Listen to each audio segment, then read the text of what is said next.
My name is Nicole Cromartie, and I'm the Director of Education for the Clyfford Still Museum. Before we get started today, I do want to acknowledge the ongoing protests in response to racial violence. We stand with those who struggle for justice and recognize the injustice of racism in the United States. Thank you all for taking the time to join us today. So since the museum closed in March, we've been working out a way to provide a virtual tour that would feel like a tour of our galleries, not just clicking through a PowerPoint presentation. While it's impossible, of course, to compete with seeing Clyfford Still's paintings in person, we're excited to share something with you that we think feels a little bit like walking through our galleries together. And we're all in for a treat today because our guide is Bailey Placzek, who is the Clyfford Still Museum's Associate Curator and Catalog Raisonné Research and Project Manager. So I'm going to pass it over to you, Bailey. Thank you all for joining me today for our first ever virtual tour. It's so nice to see all of your faces, even if it is virtually. I hope you're all holding up okay out there during all this craziness. As Nicole said, I'm Bailey Placzek, but before I wanted to jump in like Nicole, I just wanted to first acknowledge the protests and reiterate our commitment to not only diversifying our staff at the museum, but maintaining a culture that's inclusive and empowering of individual perspectives. After all, that is what Cliff would have wanted for all his art and his museum. If you have thoughts about how we can better address these issues, we want to hear from you. So today I'm going to be walking everyone through the galleries in our virtual gallery planning software called Virtual Gallerie. We are very excited to not only give you a chance to revisit the galleries since we've all been closed, but also provide a sneak peek into our curatorial tool here at the museum. So we first developed a virtual gallery in 2016 when we were working on the Works on Paper exhibition. Before that, we used a traditional gallery model with little tiny proportional to scale artworks in paper. As you can imagine, the Works on Paper exhibition, that was kind of a challenge because everything was like 1/8 of an inch by 1/8 of an inch. And we couldn't really see how everything felt together in the space. So we found this company based in the Bay Area in San Francisco, and I spent a few weeks with them, sending them blueprints, measuring everything in the museum, sending them pictures of all of our in-gallery equipment, our cases, our benches, so we could really get a tool that felt like our space. So let's jump in, try to figure this share screen out. There we go. Are you guys seeing that? Okay, perfect. Okay, so I'm going to give you a quick rundown of this program before I get started, just so you can kind of see how we use it. Let's see, there we go. So basically how it works is for every exhibition, I upload a bunch of artworks that we're interested in using, and they pop up here. And then all we need to do, I promise this won't like ruin the tour experience, but I'm gonna drag, this is how we curate the galleries. So we could say, you know, I really wanna play with these together. You can change the frame, change the mat size. So that's really fun. It's like a little gallery video game that Dean and I really love playing in. You can also then add, you know, oh, let's put a label by this work here. Maybe we want to add our intro text over here, maybe a bench. So it really does feel like our space, and you can actually see a lot of the same sight lines that we have in the gallery, which is so special. So the other great thing about it is that it's cloud-based, so we can give access to guest curators, and they can play around in our space from the comfort of their home, wherever that may be. And then when it comes for time for install, I literally just print off screenshots of all the walls and tape them onto the walls for our installers. And it makes it go really fast. Let me get rid of all this stuff. Okay. So some general housekeeping VG notes before I get started. Sorry in advance if you get motion sickness. I will try really hard to go slow, but feel free to just type in the chat box if you need me to slow down or go back to something you saw that I skipped past. Or if you just have a question, I would be happy to kind of take a break and figure that out. So I wanted to kind of give you a general overview of where we are in the space. This is a really fun tool with the program. So the early years exhibition, which is what we're going to start with, is in our first 3 galleries here. And then we have a general chronological narrative of the museum, of Clyfford Still's work, installed in the other 6 galleries here. So while we'll start in gallery 1, we will try to move through the rest of the space later. Let me go back here. Okay.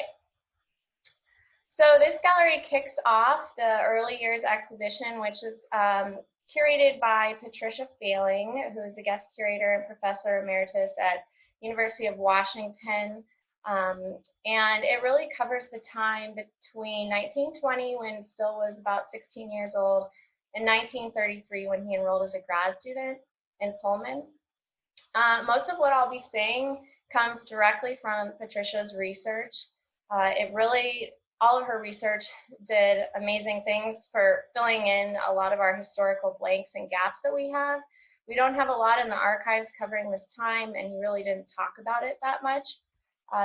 Patricia actually took a trip up to Alberta and saw a lot of the sites of Still's family's homestead, visited Bow Island and Killam, just got a general sense of the landscape and the sky. And she really called it a revelation when she came back to look at all of his works, because she just knew exactly what he was trying to capture in terms of the light and the feeling of the areas. So she looked really closely at all the works from this time, and also did research up in the provincial archives of Alberta to gain a better understanding of his environment up there, what was going on in the towns, at his schools, that kind of thing. There's not really that many paintings from this time period, but lots of works on paper done in different types of media. And it's really rare to see this many works on paper from this time period up at one time. So I would really encourage you, once we open in a few weeks, to come by and check these out if you haven't already. It's probably going to be a long time before they're all out again. They're really fragile early works. So I wanted to just start with this little trifecta right here. This cow painting, page 274 from 1920. It's the first painting we have done by Still in the collection, and it's done when he was about 16 years old. And it's a really accurate depiction of the Bow Island main street. So you can actually compare it and match up buildings to a photograph that she has on display in the next room. And the composition is pretty typical of his works from Bow Island. There's a horizon line near center of the work. The skies are huge. You get a sense of the really crisp, clear air, and it gives you the impression you can just see for miles and miles. I personally love the shadows in this work of the cows. It kind of gives you a sense of the time of day, like it's early morning or early evening, and like you could just see your breath, chilly morning. So then we move over here. A lot of you will recognize these works on this wall. These are some of the only paintings he really did at this time.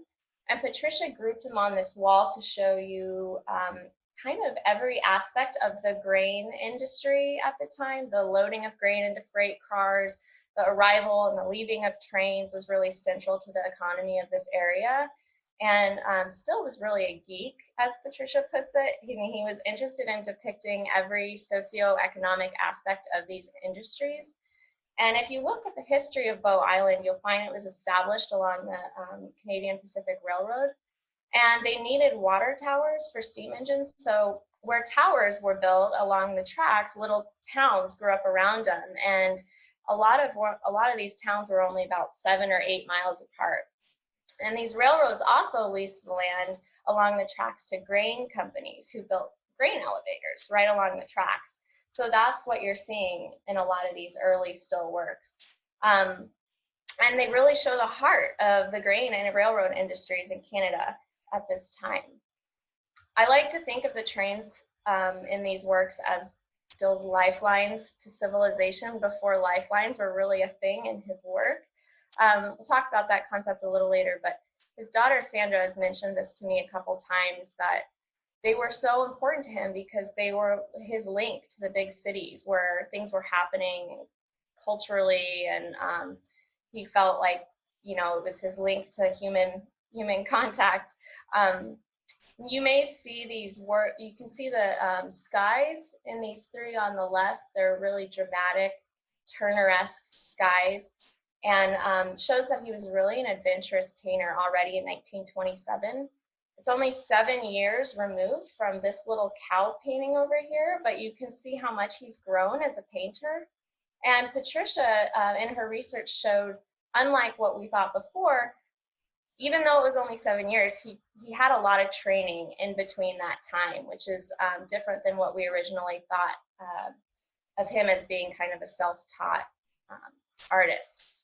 So I'm going to move to gallery 2 here. Try to go, not get anyone sick. Okay, so we'll start with these 2 works here. They're both from 1925. Try to get as close, there we go, as we can. On the right is page 270, and this one over here is 421. Patricia put them together because this one over here is from Bow Island, and this one is from Killam. And she was trying to show in this gallery the subjects that he was dealing with in both locations, but also the stylistic differences that kind of emerged between the 2 locations. In Bow Island, the landscapes are a lot browner. There's big clear skies, blurry horizon lines, and some narrative. We call this painting Ma's chickens on staff, which I think is kind of fun. And then in the Killam works, you can see that the topography is a lot more varied. There's hills, there's trees, you see water, and he's also using a lot more saturated colors. The compositions are more dynamic. He just feels more mature as a painter. But what you don't know is in between these 2 paintings, in 1925, he visited New York with the help of his parents, and he went to the Met, and he went to all these galleries that he had been dying to see. And he studied at the Art Students League briefly. But this is really a seminal moment for Still and for any artist to experience that kind of travel and to see those really well-known works. And I think it's important to keep in mind when you're comparing works from those 2 locations. Okay, so we'll go over here. This grouping of little impressionistic studies, as Patricia referred to them, are important because they kind of show his early notes and studies that were really common at this time. A lot of these were done in Bow Island. You can tell by the horizon line. The colors, it's more brown, kind of muddied. But these 2 over here, I wanted to talk about first because they're just beautiful, but also because they, like Patricia pointed out in her research, they're really typical of what Ruskin was teaching. And he was someone that Still really looked up to and studied. We have some of his books in the archives, and he talked a lot about how important it is for artists to make color memoranda. And he said that in order to really capture the mood of a landscape, you needed to block in rough areas of color with the landscape, not necessarily the shapes, that wasn't as important, but just get a sense of the color structure of the scene that you're trying to capture. And I think that that is really seen in these 2 works. Hey, Bailey. Yeah. We had a request from someone if you could get in a little bit closer on those works. Yes. Let's see. Some of the images in VG kind of get blurry. So I really encourage you, if there's one that you love, to go check it out on our online collection. Let's see, this one is PP26. You can see the number up here, and then you can search for it there, and you can really zoom in and get a better sense of his marks on the online collection. Whoa, okay, there we go. So over here, I just wanted to quickly stop at these two because this is really typical of Still's early works and kind of gives you a sense of his process. So this is PP 283 and this is PP 488, and two of my favorite works, because this one down here you can really tell is a predecessor of this work. So we know he wasn't a plein air painter. He didn't paint outside. He worked from studies and sketches like this and then went back to the studio to paint. And he'd make these little notes down here. You can see that really detail the color of the scene more than anything. Little patches of gold or lightish brown. But my favorite part of this, see here, you can't really see. Here, let me get rid of this thing. There we go. This over here is just a couple vertical lines, and then he scribbled right here, dead. And then if you look up at this drawing here, you can see that same dead tree on the right. So it just gives you a sense that he was working in these progressions on paper at this time in his life. So we'll move across here. Patricia included portraits just to kind of show another subject matter typical of his works at the time. He was, like any artist, painting what was around him, what was familiar to him. But I'll kind of skip over those to get to these works here, which really are kind of more typical now of his time in Killam. And we start to see he's getting bolder with color and with perspective. I love the comparison here between the kind of ghostly elevators and the ghostly figures working on the elevated train track here. But I love that he's done that because it completely draws the viewer's eye to this foreground, this this vivid bunches of vegetation that typically an artist might focus more on the figures, but that just shows that he's experimenting and pushing himself early in his career. Bailey, we have another question as you're moving around. We have a question about Still's PP and pH system. Yeah, so he, in the 1960s, early 1960s, he denounced all the titles for his works and moved instead to a numbering system. And they're P numbers because P stands for photograph.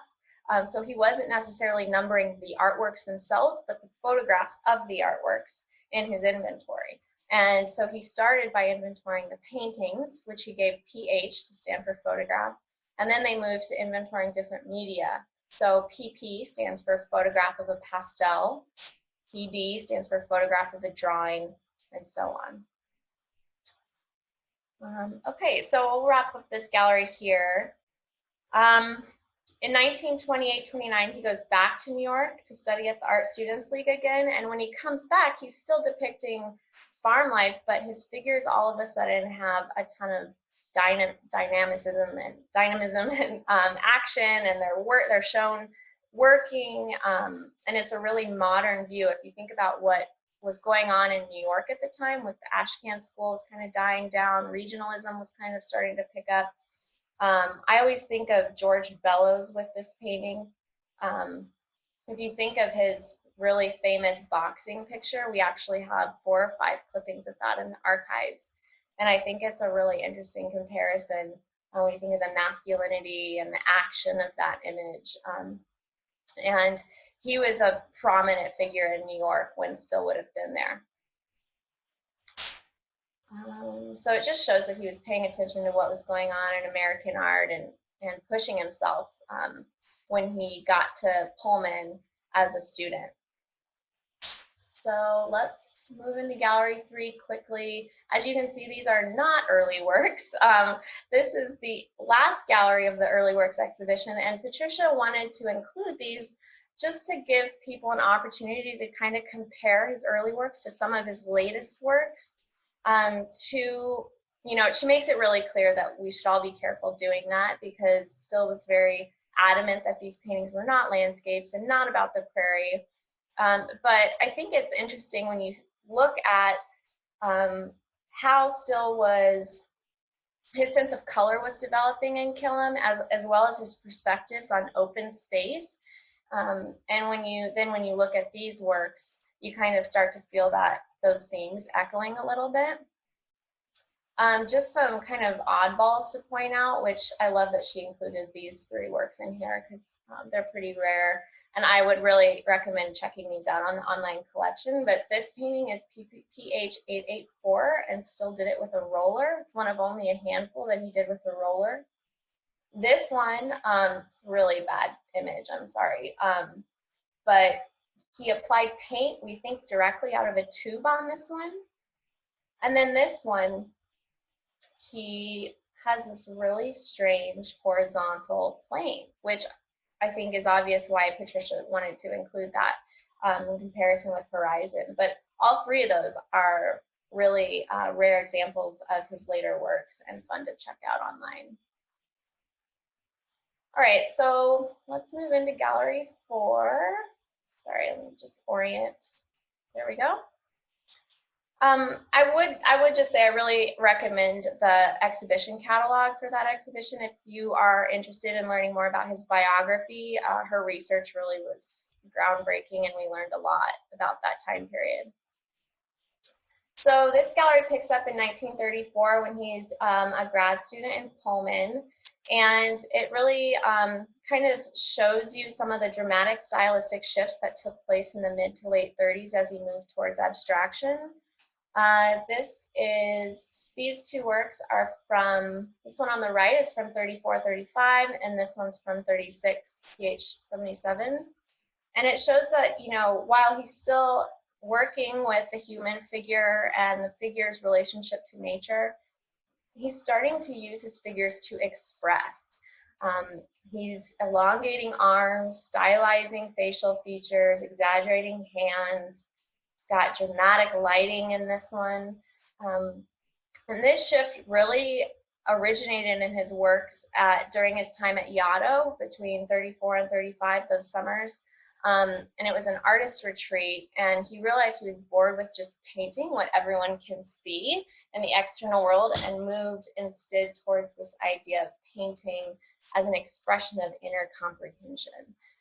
He became more interested in painting's ability to express a mood rather than just what everyone can see.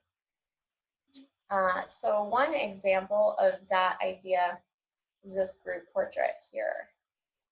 I wanted to also point this out because in light of our current social issues that are so pervasive in our world right now, with the pandemic and the protests, Dean, Nicole, and I are actually in the process of adding text to a few of the works in the galleries that we felt were relevant to national crises from the past.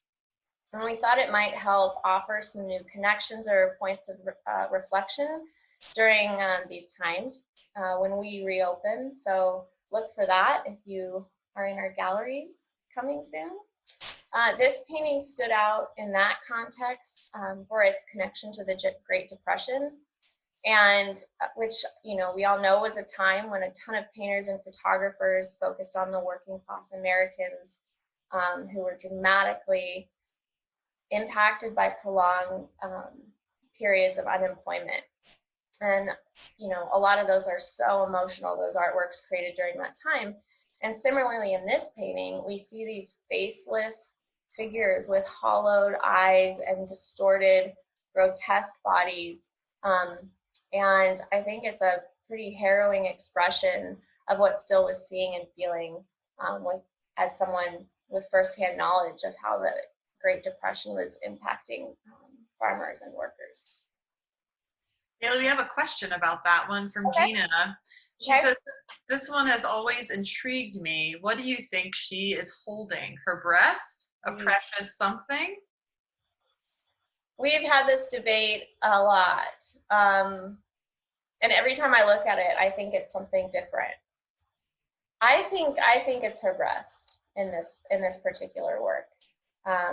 Another thing that we always debate is this object down here. I think it's an egg beater, but I don't know if anyone else has any other ideas. Yeah, I think it's really up for debate. So as he moves through abstraction, his figure kind of disappears and other forms start to kind of take over the figure. But he still uses the figure primarily to tell a story, which to me tells us that he's really at his core interested in telling or saying something about the human experience. So this work was done in 1944 when Still was working in San Francisco in the war industries as a technical draftsman. And we see machinery start to kind of come into play and take over. And we still see human elements like the ribs, shoulder forms, but bones almost become merged with machines. Like this could be a wrench as well as a bone. So they become really ambiguous images, and it becomes more about the mood. Primal, dark, gritty. It's actually one of my favorite paintings. It's like a primordial cesspool of muddy forms writhing, and it makes me uncomfortable in a really, really good way, which I don't know if you guys can relate to that, but notice also his handling of paint. He's not trying as hard to cover up his paint strokes. And so his mark making almost becomes like another character at play. It shows where he was, how his body was moving to create this work, and it's a really amazing foreshadowing to Abex, which is right around the corner, literally. Bam. There's Abex right there. So this is PH 235, and we always have it up. We like to think of it as one of the first true abstract expressionist paintings, but it actually started out as an oil on paper in 1943 that we don't know where it is. It was in a 1969 exhibition, and it hasn't been seen since. So Patricia in the doc books writes that during this time, he was working a lot on oil on paper because big expanses of canvas were hard to come by in the war. But this particular image, according to her, really demanded to be large. And so he made this and one other version that now hangs at MoMA in New York. But you can probably guess that this is also one that we called out for in our current context in our interpretation, because of its context within World War II. As you might imagine, it was a crisis that precipitated a defining shift in the ways that Still and other artists at the time thought about and created art. During the war, everyone was confronted with mortality and death and morality in a new and completely raw way. And this painting's striking red bolt of energy, there we go, represents what's still thought of as a lifeline, which is essentially a life force, a vertical form that he thought represented a life force in his abstract works. And in the context of both World War II and today's socioeconomic climate, this painting and its lifeline take on completely renewed meaning. And it makes you wonder how the pandemic and all we're facing will fundamentally alter our worldview and how we will create and use art moving forward. So this salon wall, just quickly touch on, this is the kind of thing that VG allows us to do so much more easily. We can literally, I'll just move this around. We could drag however many works of art we want onto one wall and put them in any arrangement. And then we just print it off and give it to the installers and be like, do this. But it's been really fun. And I think Dean in this instance was trying to recreate a little bit of the feeling of the painting screens that we have in the museum, where we have works hung in close proximity chronologically. So you can start to see like forms echo across time and how he was developing specific imagery. Most of these paintings were created between his time in Richmond, 43, and when he moved back to San Francisco in 46 to teach at the California School of Fine Arts. And California School of Fine Arts is really where he started to make some giant waves in the art world. And he, was emphasizing the surface of his paintings, the grittiness, the ugliness. He didn't want to make something that your grandma wanted to hang over the sofa. He wanted to make something real that makes you feel like you kind of got punched in the gut and hit straight to the core of what it means to be human and feel. And that's, it had a huge impact on artists in the area and beyond. So after California School of Fine Arts, he moves back to New York. He moves to New York, I guess, for the first time. And in 1950. And he stays there for a little over a decade, but he goes to kind of be in the center of the abstract expressionism movement with Barnett Newman and Mark Rothko. And it's in New York that his paintings start to get really big. I don't know if a lot of you know this, but Big Blue, this painting here, we like to call it Big Blue, we have to have it on view. It doesn't fit on our elevator or down in storage. So it's always up and it's giant. But he wanted to do this so his work would create more of a total environment for the viewer. And he also in New York starts to really play and master with color. He expands his palette. I think this is a good example of that. This painting in real life is just stunning if you haven't seen it. We actually found this painting in 2018. It was one of the last paintings we unrolled and inventoried. We had no idea it looked this good.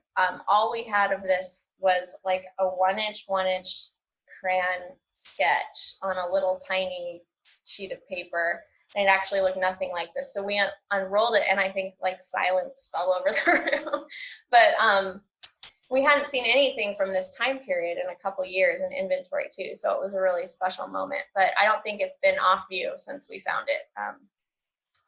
And let's see, the dating on this one's kind of weird. It's 1953 dated down here and on the back, but in the inventory it's dated 1957. So I don't know if he maybe went back and reworked it or that's just a mistake, but that's kind of a mystery in our collection. Bailey, we have some comments and questions about Big Blue. So bring them on. Someone says they never tire of seeing Big Blue, and someone else wants to know how we got Big Blue in the building. On a roll. So we've actually unrolled and stretched, and then unstretched and rolled, and re-rolled and stretched in that gallery a couple times. The only time it was off view was when it went to London and Bilbao for the ABEX exhibition, I think in 2015, something like that. But yeah, if in order to get it out or in the building, we have to unstretch it in the gallery and roll it up.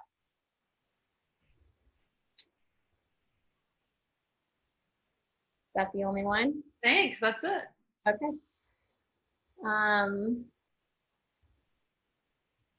So Gallery 7, Dean and I have started to kind of think of it as a perfect little room to investigate independent or individual ideas or themes within Still's work when we don't have works on paper on view in here. We don't this time because so many works on paper are on view in the early work show. And so here, as you can probably tell, we're exploring Still's tendency to make replicas, which is his own term. and created over 50 instances of this, which when he felt like an idea or composition warranted more than one stretch of canvas. I wanted to talk quickly about this pair here. This is PHX27. And I should mention that the X, if you see an X in a label, it just indicates that it wasn't inventoried by Still. And we wanted to honor his original numbering system by continuing with the photograph and the media qualifier, but we just then added an X into consecutive numbers as we found them, just so we would have a quick way of knowing that this wasn't in the inventory. So we found this work while we were preparing for an exhibition we did a few years ago called Up Down, which explored orientation in Still's works. And that exhibition was actually inspired by a third version of these two paintings that is currently in a German collection, PH 847. And that work left Still's collection pretty early.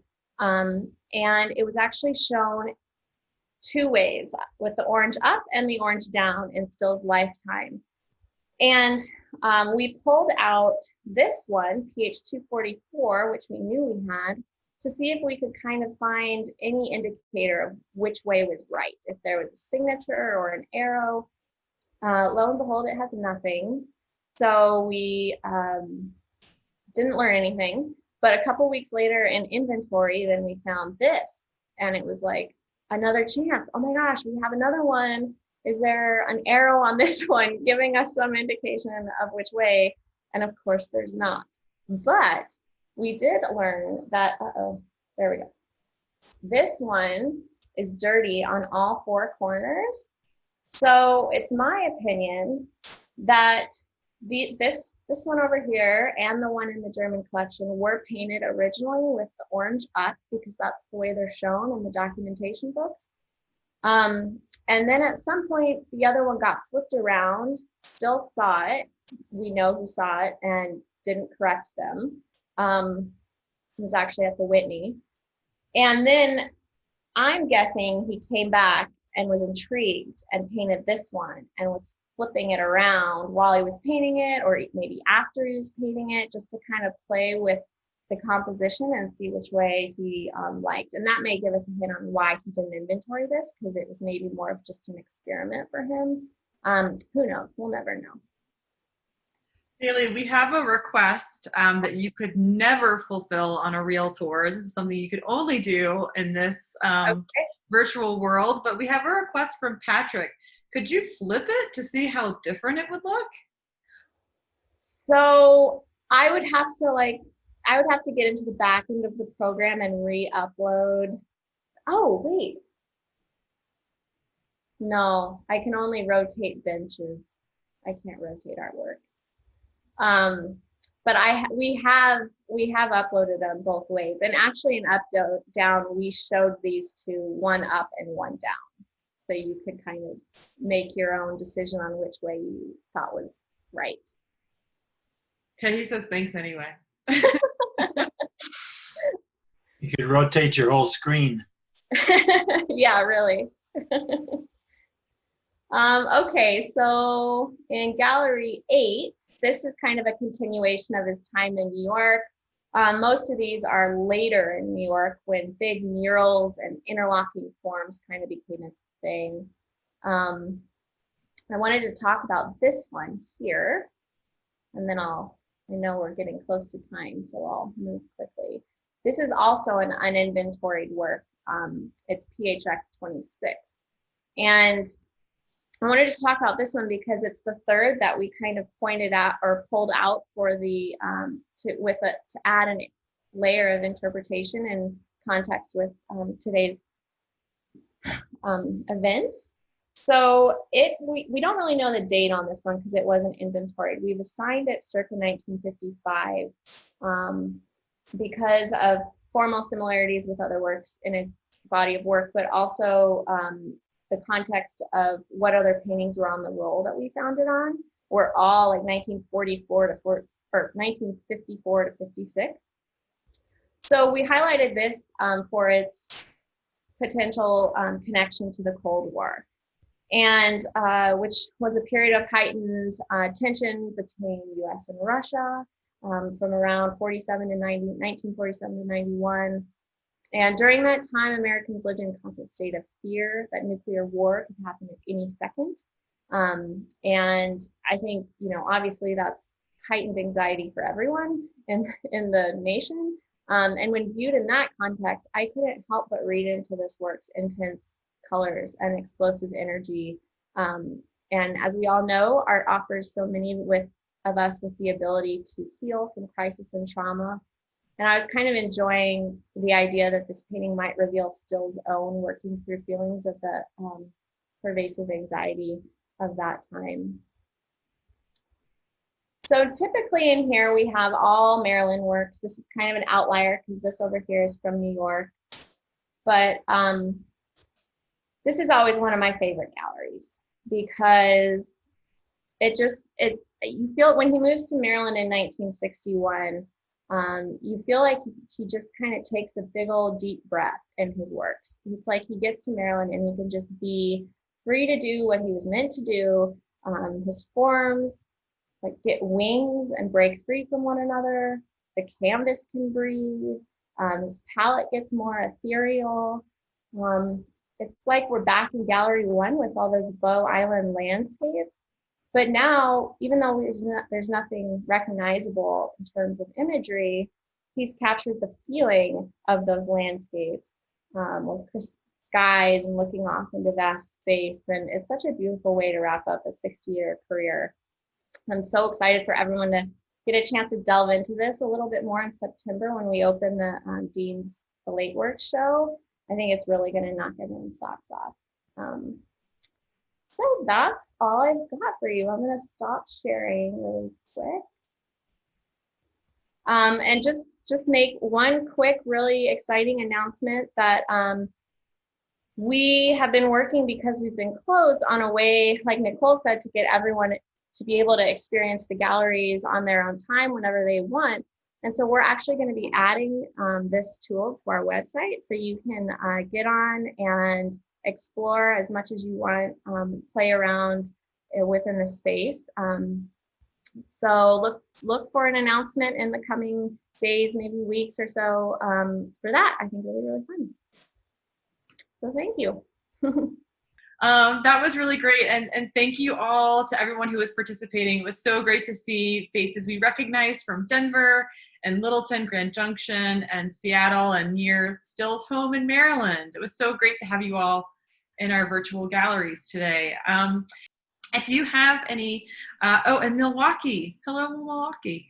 If you have any feedback about this program, please reach out to the education email box at education@clyffordstillmuseum.org. And we hope to see you soon at other future programs. Have a great afternoon.